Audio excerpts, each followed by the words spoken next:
De Direito Penal 4, professor Jonathan falando com vocês aqui na disciplina Direito Penal 4. Pessoal, nós estamos chegando já na reta final dos nossos estudos, né, aí dos crimes em espécie, estamos chegando na reta final. Nós já distribuímos aí os assuntos do trabalho, mandei lá no sistema Universo para vocês, de modo que eu acredito que cada grupo ali já está tranquilo ali com relação ao seu assunto, certo? De modo, pessoal, que eu quero avançar com vocês hoje nos estudos e nós iremos pontuar a respeito dos crimes contra a fé pública. Os crimes contra a fé pública que vão vir agora proteger justamente esta situação, que é o que? A fé pública é nada mais, nada menos do que aquela confiança que o cidadão possui naqueles documentos que são emitidos pela entidade estatal. E aqui eu quero já chamar a atenção dos senhores para quê? Para alguns requisitos indispensáveis para o crime de falso. Gente, aqui a partir de agora nós vamos trabalhar com várias situações de falsidade. O primeiro crime que nós vamos abordar, por exemplo, é o crime do artigo 289, que fala sobre o crime de moeda falsa. Então, o que eu quero que você compreenda? Por exemplo, no crime de moeda falsa, já é pacífico da doutrina, tanto na doutrina quanto da jurisprudência, que nós não temos a aplicabilidade do princípio da insignificância. Não se aplica aqui o princípio da insignificância.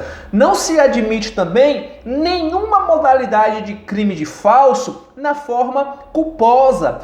É bom que se diga também que o crime de falso é indispensável o requisito de quê? Da imitação idônea da verdade.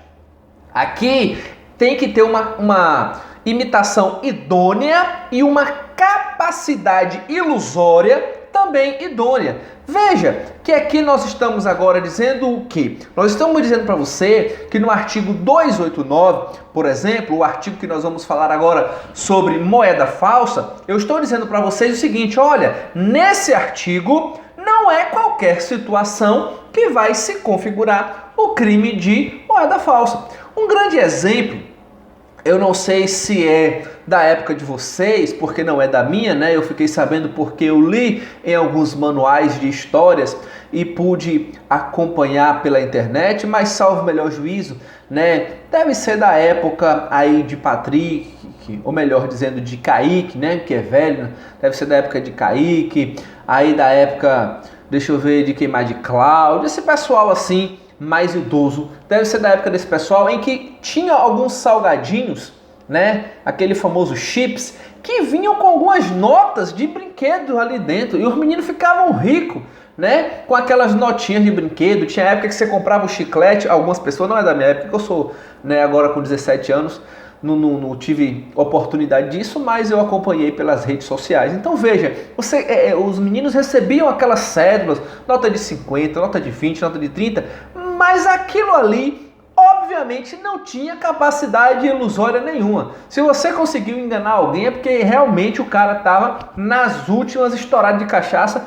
para lá de Bagdá. Mas aquelas notinhas, tá, de brinquedo que vem ali no salgadinho, que vinha no biscoito, que vinha no chiclete, é aquilo ali que você compra na loja de R$1,99, dá para o menino brincar ali de banco imobiliário e tal, não tem capacidade ilusória, não tem capacidade de enganar, ela não é apta, não se presta justamente para configurar esse delito. Por quê? Porque aqui nós precisamos de ter o quê? Aqui nós precisamos do dolo, gente. Aqui nós precisamos da vontade, nós precisamos de uma imitação apta a produzir o erro, a produzir o engano, certo? Então veja e me permita agora fazer a leitura com você pausadamente para que a gente possa avançar. Artigo 289. Falsificar, fabricando ou alterando moeda metálica ou papel moeda de curso legal no país ou no estrangeiro. Reclusão de 3 a 2 anos a 12 anos e multa. Primeira observação, eu acredito que você já se recorda do que eu acabei de te falar. Veja o que eu acabei de te falar, que nos crimes aqui de falso, nos crimes de falso, sobretudo aqui no crime de moeda falsa, não se aplica o princípio da insignificância. O que eu quero te dizer com isso? Olha, pouco importa se o agente falsificou, fabricou ou alterou uma moeda de 50 centavos ou uma cédula de 100 reais. Aqui não tem nenhuma relevância o valor, gente. Por quê? Porque aqui nós estamos agora o quê? Tutelando a fé pública. Está protegendo aqui a fé pública, por quê? Porque veja que esta moralidade ela tem que ser respeitada. E pouco importa se você falsificou uma cédula de 100 reais ou uma moeda metálica do menor valor existente. O que eu quero chamar a sua atenção é que nesse dispositivo você pode praticar 3 condutas. Você pode falsificar, fabricando, alterando, né? Ou melhor dizendo, 2 condutas. E você vai ouvir uma palavra aqui agora chamada contrafação. Muitos manuais vão trabalhar com você esta palavra, contrafação. O que é a contrafação? Contrafação é você fazer a nota completa. Contrafação é você fabricar a cédula. Perceba o que eu quero te dizer. Você vai pegar um papel, você vai ter tinta, você vai fazer de tudo e vai emitir aquela cédula falsa. Certo? Então, quando nós falamos em contrafação, nós estamos falando na conduta de fabricar. Por que eu estou querendo te chamar a atenção para isso? Porque tem a segunda conduta. A segunda conduta chama-se alteração. Veja, você pode praticar o crime de moeda falsa, contrafação, ou melhor, fazendo, esquece a palavra que eu ia falar que eu esqueci, né? Você pode falsificar realizando a nota toda, né? Através da contrafação, fazendo inicialmente, ou você pode fazer o que? Alterando. Gente, muito cuidado com essa alteração para que você não incorra em erro de colocar a conduta lá no artigo seguinte. Nós temos o crime assimilado à nota falsa. Este crime é o artigo 290. Me permita só abrir o meu Código Penal aqui, que ficou um pouco fechado. Mas o que eu quero te dizer? O Código Penal, ele traz lá no artigo 290 uma conduta específica agora para o agente que forma uma nova cédula. Ele forma uma nova cédula a partir de pedaços de uma cédula original.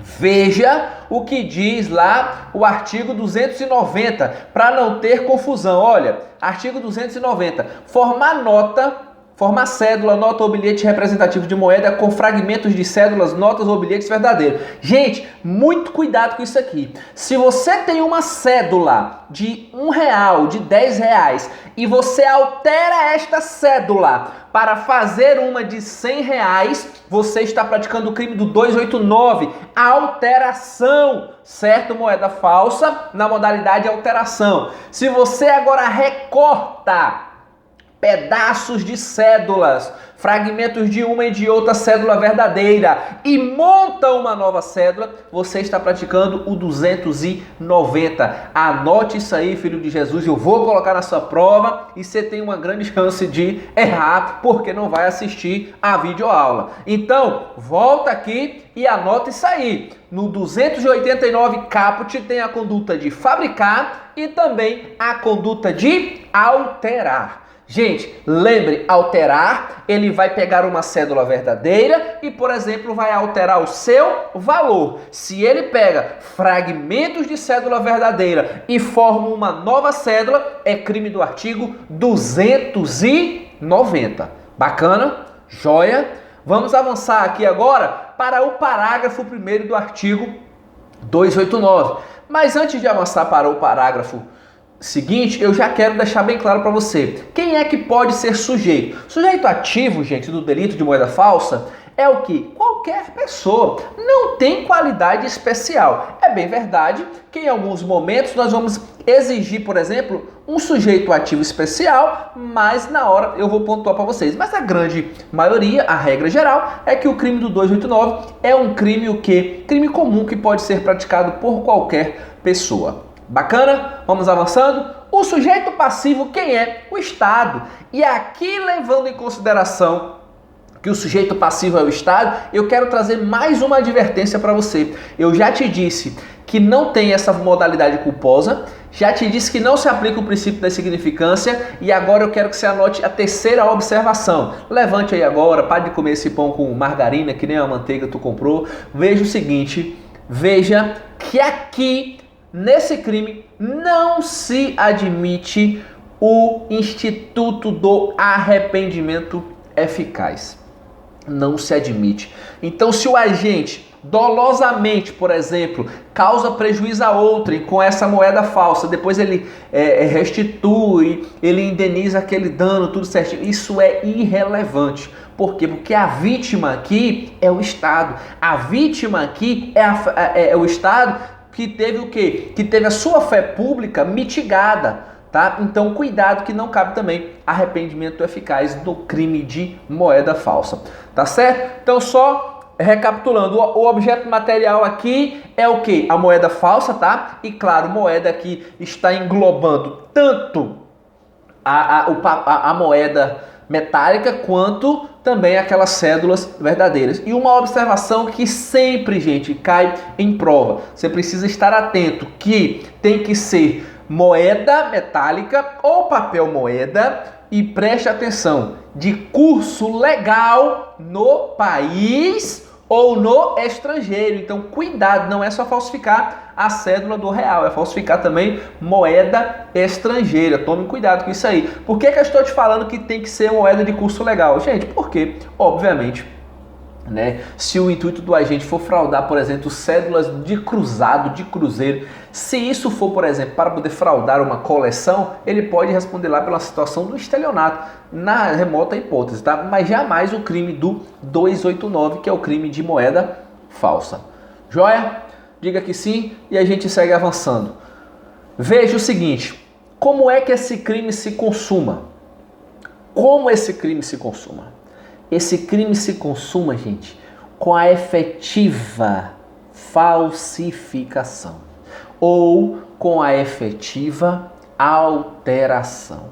E aqui, filho de Deus, é onde mora o pulo do gato para você se ferrar na sua prova. Você que deu pause aí agora para poder levantar e comer a pipoca, volta e aperta o play e veja que o crime, ele é consumado no momento da contrafação ou no momento da alteração. Muito cuidado! Não precisa colocar o dinheiro falso em circulação.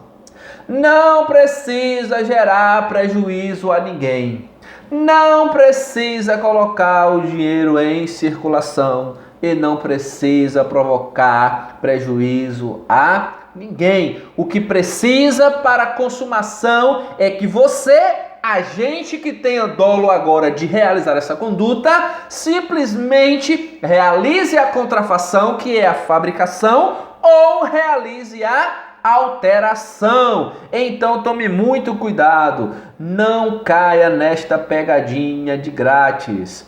Ou seja, se o agente realizou a conduta de fabricar ou se ele realizou a conduta de alterar, o crime está consumado. Se ele colocou em circulação, é exaurimento da conduta. Se ele agora provocou prejuízo em outra pessoa, também é exaurimento da conduta, mas não está relacionado com a consumação. A tentativa, gente, será possível naquele raciocínio de nós entendermos o quê? Que é um crime, tá? Claro, plurissubsistente. E aí tem um limiar entre esse crime e o crime também de petrechos, essa tentativa e o crime de petrechos aqui tem que ficar bem demonstrado, né, qual era a real intenção do agente, se a intenção dele era realmente fabricar ou alterar e ele foi impedido por circunstâncias alheias à vontade, nós temos uma tentativa. Agora, a depender da situação, ele responde apenas pelo crime de petrechos para falsificação de moeda. Mas aí, caso a caso, você tem que analisar. O certo é que a doutrina reconhece a possibilidade da tentativa. Joia? O que eu vou falar aqui agora, eu já até adiantei para vocês. Elemento subjetivo. O elemento subjetivo, isso é fácil. Por que o elemento subjetivo é fácil? Porque eu já te disse mais de 7 vezes aqui, não se admite essa modalidade de crime culposa, gente. Não tem essa modalidade de crime culposa, tá? Não há previsibilidade culposa. Aqui nós temos o quê? Um tipo exclusivamente doloso.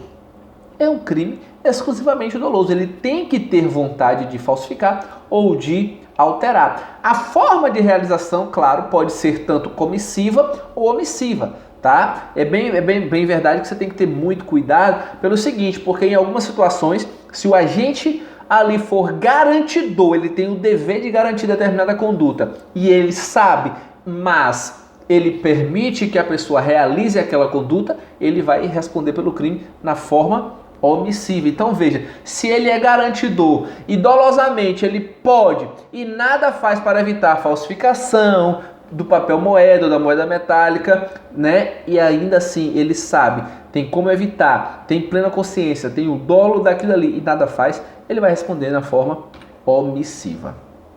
Certo?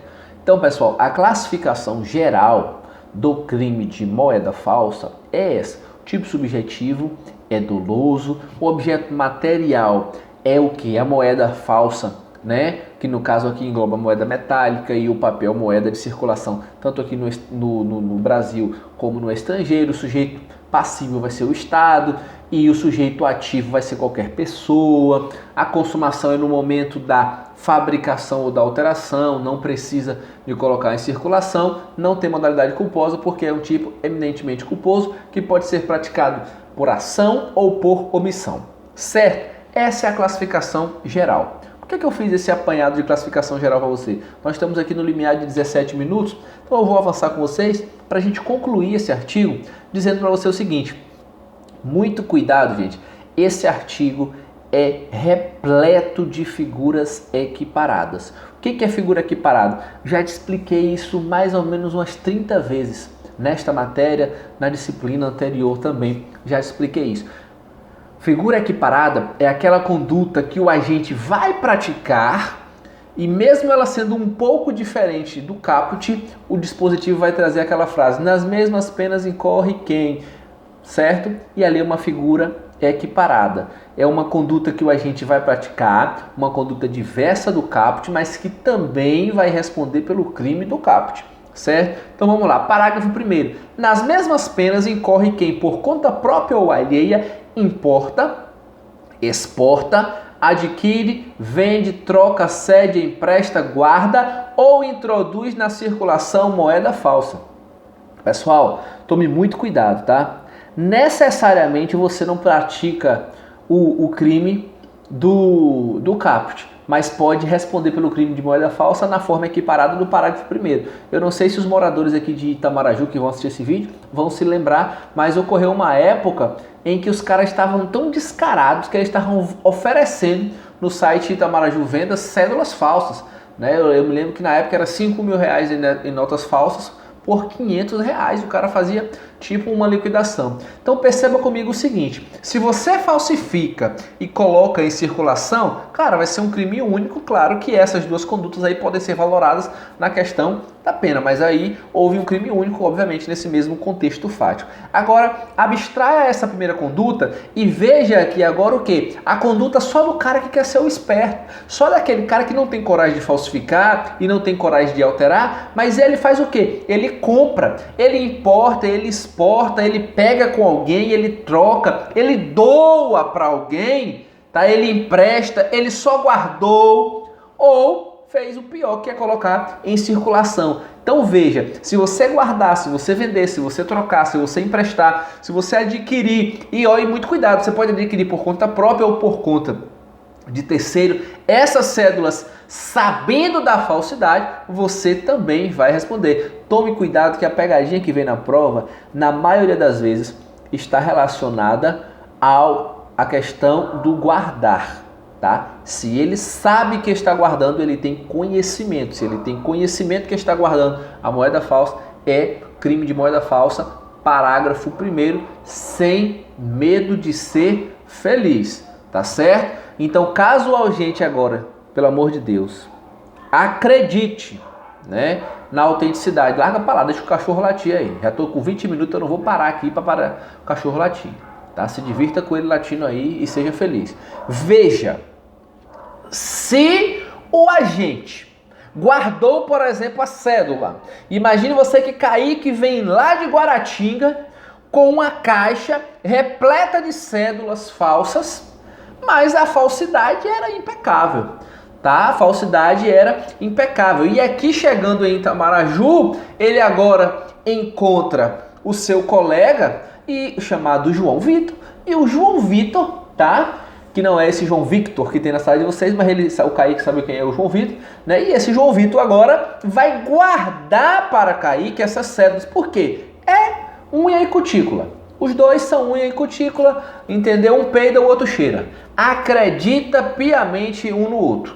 Aí ele olha aquela cédula e pergunta de onde veio esse dinheiro. Ele fala, isso aqui foi de um serviço que nós fizemos lá na cidade de Guaratinga, só que eu não posso levar para casa porque tá esse horário, tá perigoso e coisa e tal. Resumindo o fato, se o agente que guarda acredita na autenticidade, e claro, ele não basta ele falar que acreditou, ele precisa demonstrar que ele realmente foi levado a crer naquela autenticidade, pode arguir uma coisa chamada o quê? Erro de tipo. Se ele arguir erro de tipo, ficou demonstrado que ele realmente foi enganado, vai ocorrer o quê? A eliminação do dolo. Ocorrendo a eliminação do dolo, ocorre o quê? A atipicidade da conduta, porque não tem a modalidade culposa. Gravou? Anotou? Risca aí e passa para o parágrafo 2º. Esse parágrafo 2º eu até já fiz uma enquete lá no meu Instagram, tá? Eu acredito que deve estar salvo lá em algum lugar. Você passa por lá, me deixa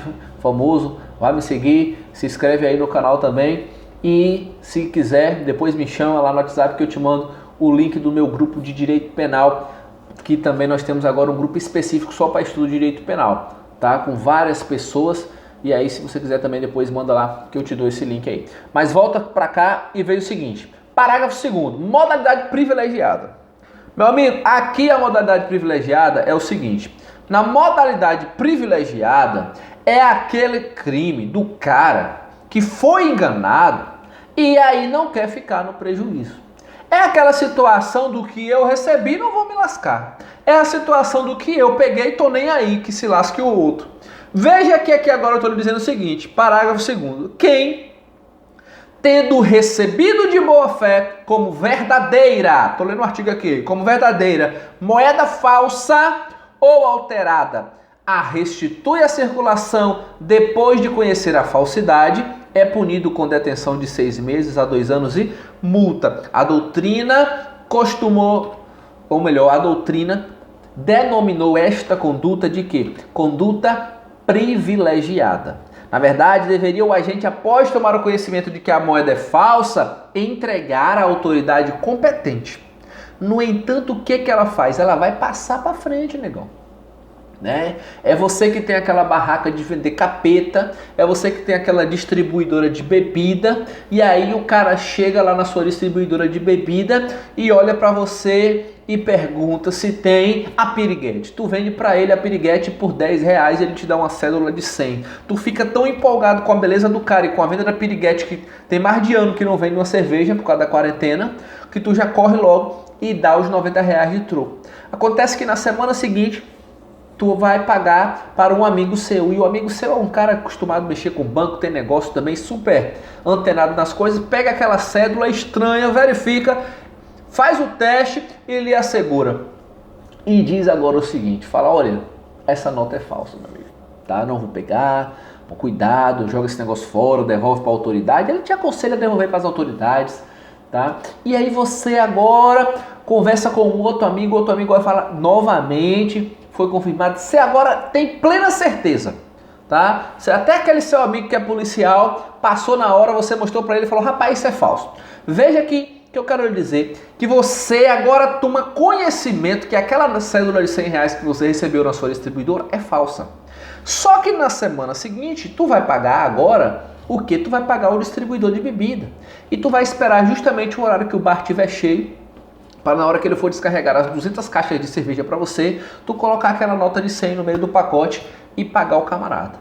Veja qual é a sua conduta. A sua conduta é aquela agora do malandro que recebeu de boa fé e tomou conhecimento. Vai restituir de má fé. Você responde pelo parágrafo 2º, moeda falsa na forma privilegiada. Cuidado, se o agente recebe de boa fé e também de boa fé ele restitui a circulação, não tem conduta penal nenhuma para ele. Veja o que eu estou lhe dizendo. Recebeu de boa fé, não percebeu, passou de troco, fez qualquer outro negócio e também restituiu a circulação sem tomar conhecimento dessa falsidade, recebeu de boa fé e restituiu a circulação de boa fé, o fato é atípico. Recebeu de boa fé, restituiu de má fé, o fato é punido. Parágrafo 2º, artigo 289, que é moeda falsa privilegiada. Joia? Vamos avançando? Gente, aqui agora nós temos uma modalidade qualificada no parágrafo 3º. Lembra que eu te falei que algumas condutas vão demandar um sujeito ativo próprio? Nesse caso, é esse sujeito aqui, né? Porque aqui, esse sujeito ativo aqui é o agente que é o quê? Funcionário público, diretor ou gerente ou fiscal de banco de emissão que fabrica, emite ou autoriza a fabricação ou emissão de quê? De moeda com título ou peso inferior determinado de lei, de papel moeda em quantidade superior à circulação. Querido, pegadinha de graça para a sua prova aqui. Só eu já te dei umas 10 pegadinhas. Se tu errar isso na prova, depois tu vai ter que pagar um outro bolo de Coca-Cola. Veja, o que eu quero dizer para você nesse sentido aqui? Meu amigo, preste muita atenção. O agente, o simples fato dele trabalhar no banco não faz ele incorrer nesse crime aqui. Ele tem que trabalhar no banco que o que emite a moeda. Cuidado, nós estamos falando de quê? No Banco Central, da Casa da Moeda. Tá? Então, se colocar que o cara trabalha no Bradesco, pelo amor de Jesus Cristo, não vai ser isso aqui. Leia que a figura qualificada é qualificada com relação a quê? É qualificada com relação à figura do sujeito ativo. Então, gente, o parágrafo 3º demanda sujeito ativo especial, sujeito ativo próprio. Grave isso aí. Da mesma forma, o parágrafo 4º também vai exigir um sujeito ativo especial. Quem é? Nas mesmas penas incorre quem desvia e faz circular moeda cuja circulação não estava ainda autorizada. Duas situações interessantes. Parágrafo 3º e o parágrafo 4º demandam o sujeito ativo próprio, tá? Lembrando o seguinte, que no parágrafo 3º é específico. No parágrafo 4º tem uma discussão se precisa do sujeito próprio ou não, porque qualquer pessoa poderia ir ali e subtrair. Então prevalece que só o parágrafo 3º demanda o sujeito ativo próprio, que é justamente o funcionário público, o diretor, o gerente ou fiscal daquele banco que emite, né, que fabrica, que autoriza a fabricação de quê? Do papel moeda e também daqueles títulos. E aí o que ele vai fazer? Ele vai autorizar um título de peso inferior determinado na lei ou papel moeda em número superior. Certo? E o parágrafo 4º, você tome muito cuidado. Tome muito cuidado porque o parágrafo 4º é aquela situação seguinte, você vai introduzir na circulação, não é dinheiro falso. O dinheiro é verdadeiro, só que ele ainda não está autorizado a entrar em circulação. E é isso que eu quero frisar com você. Se o dinheiro ainda não está autorizado a circular, mesmo ele sendo verdadeiro e você antecipa, você desvia aquilo ali e faz ele circular, muito cuidado, você vai correr no parágrafo 4º do artigo 289. Meus queridos, caminhando para o final, muito cuidado aqui com duas situações. A regra é que esse crime é de ação penal pública incondicionada, isso aí é regra, tá? Mas tome cuidado com a seguinte situação: competência para julgamento.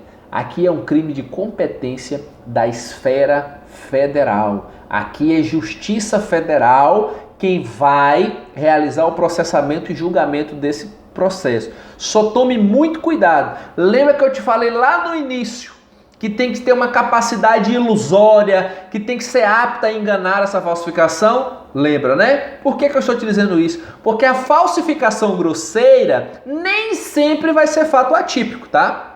De repente, a falsificação é grosseira, não vai servir para configurar o 289, crime de moeda falsa, mas pode configurar o que? Estelionato. E aí é onde você tem que sacar a ideia. Se a falsificação for grosseira e configurar estelionato, a competência para julgamento é da Justiça Estadual. Se agora a situação envolveu uma capacidade ilusória e realmente foi efetivado o crime de moeda falsa, competência da Justiça Federal. Isso está no verbete da súmula 73 do STJ, que tem a seguinte redação: olha, competirá à Justiça Federal o processo de julgamento do delito de moeda falsa.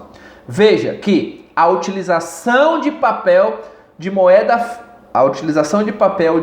grosseiramente falsificado configura em tese o crime de estelionato da competência da Justiça Estadual. Então cuidado, nem sempre a falsificação de papel moeda de forma grosseira vai ser o fato atípico, tá? De repente não tem capacidade ilusória, mas estava quase pronta para enganar, pode configurar um estelionato e esse estelionato vai ser julgado pela Justiça Estadual. E por último, não menos importante, eu quero lhe dizer o seguinte: para esse crime, a perícia é indispensável e não pode ser substituída pela confissão do acusado. Veja que esse crime deixa vestígio e é obrigatório um laudo pericial para demonstrar que aquela cédula é realmente falsificada, para instruir o processo, para instruir a ação penal, certo? Para que dê tudo certo aqui. Pessoal, do crime do artigo 289 é isso. Qualquer dúvida, mande pra gente, pergunte, tá certo? E um forte abraço a todos. Eu sei que está complicado, eu tenho conversado com alguns colegas de vocês.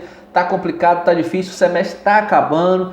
Tem gente que mal assistiu aula, tem gente que está deixando para assistir tudo no sábado e está ficando cansado, está complicado. Meu amigo, eu não sei nem o que te dizer. Só quero dizer para você não perder as esperanças. Tá? Você já lutou, você chegou na metade do curso, se voltar agora é pior. Então, respira fundo, tente estabelecer alguma meta, tente estabelecer, pense naquilo que te levou, te trouxe a esse curso, naquilo que te movimenta, busque força de Deus, que certamente você vai conseguir vencer. Um forte abraço, bom final de semana, fique com Deus e até uma próxima.